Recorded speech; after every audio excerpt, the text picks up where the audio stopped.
ئەزانین کە کورد و عەرەب و تورکمان و فارس هەر یەکە و بەرهەمی خۆماڵی و تایبەتمەندی خۆیان هەیە، بەرهەمی هونەری زۆر تایبەتیان هەیە. ئەنجاوەرە ئەگەر هەر سێکیان هەر چواریان لەناو گروپێکا کۆ بکەینەوەنێ ئەبێت تام و چێژێکیە بێ. ئەنجا کەیوان عەلی گەنجێکی ڕۆژهەڵاتی کوردستانە لە تارانی شەجەیە، هاتوو گروپێکی دامەزراندووە. ئەم گروپە لەم چوارنەتەوە جیاوازە پێک هاتوون لە فێستیڤاڵەکان بەشداری دەکەن، بەرهەمی نوێیان هەیە، لە چەندین ڤیدیۆ کلیپ و ئەلبومیان بڵاو کردەوە. ئەنجا با پێکەوانە بینەریان بزانین تام و چێژی چوارنەتەوەی جیاواز پێکەوە چییە؟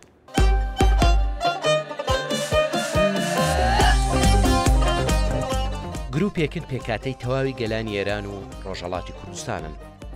کەیوانی عەلی موحەممەدی سەرپەرشتیاری گروپەکەیە. هاوژین و کوڕ و کچەکەشی موزیکژەن. بە هەموو زاراوە کوردیەکان و زمانەکانی دیکەی گەلانی ئێران گۆرانی و موزیک پێشکەش دەکەن. مەبەستمەوەیە کە بەم شێوەوە کە لە هەموو نێودەوڵەتیەکانی ئیسفادەم کردووە ڕۆژە بێت کە تەواوی دنیا وەکو یەک بە یەکەوە بن، برابن، دەستیان ناو دەستێکە بێ، سڵح بێت، ئازادی بێ. حەزەکەم هەموو دنیا بە یەکەوە ئاوا بن، یانێ هیچ لە بینانە بێ. بەس ئەمەوێ بە موسیقا نیشانی بکەیمە لە هەر دەوڵەتێک و لە هەموو وڵاتێکەوە بەلایەکەوە بین. هیچ مشکلەمان قەد نییەوە، چە بە موسیقی، چە بە خۆشی، چە بە ساز. گروپەکە خاوەنی سەدان کلیپی گۆرانی و موزیکە، کاری لە پێشینەیان بە زیندوهێشتنەوەی کللتور و فەرهەنگە کۆنەکەی گەلانە. وەک گۆرانیەکان، ئامێرەکانی موزیکیش کۆن و نوێ، پێکەوە ئاوازێکی خۆشیان لێ دەردەچێت.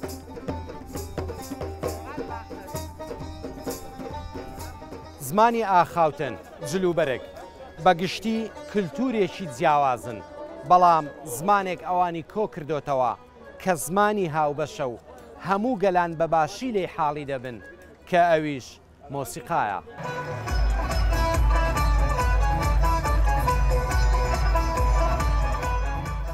ئەم پێکەوە بوونیان بۆتە دەرفەتێکی چاک بۆ کوڕ و کچانی ڕووناک بۆ ئەوەی بەشداری دەیان فێستیڤاڵی نێودەوڵەتی بکەن.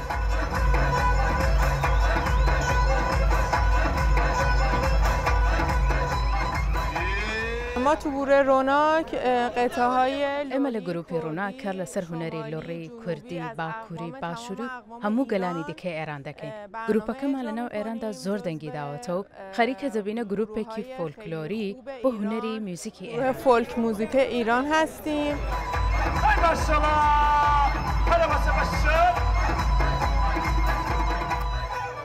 شوەرەکانی تر وڵاتەکانی تر لە ئێرە هەیە و فەرهەنگ بەیەکۆ ئاشنا بین لە فەرهەنگیان.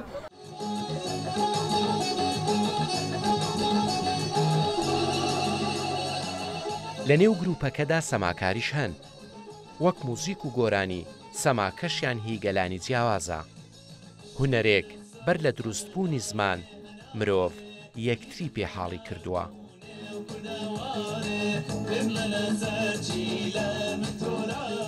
قبل از اینکه زبان به وجود بیاد تو کل دنیا، زبان اصلی زبان پێش ئەوەی زمانی ئاخاوتن بێتە ئاراوە زمانێک هەبوو کە ئەویش زمانی جەستە بوو.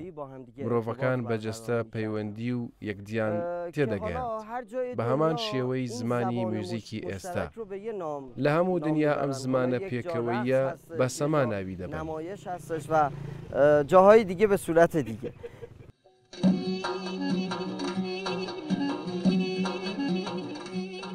گروپەکە نمایشی 21 جۆر سەمای گەلانی دنیا دەکەن.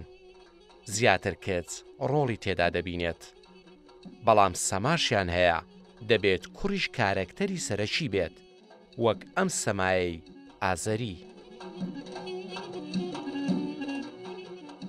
رقص آذربایجانی رو ما اجرا می‌کنیم از روند آشنایی دختر و پسر. ئەمەیان سەمای ئازربایجان بوو. تابلۆیەک بوو بۆ ناسینی کچ و کوڕێک کە کوڕەکە کچەکەی خۆش دەویست و دەیویست دڵی ببات.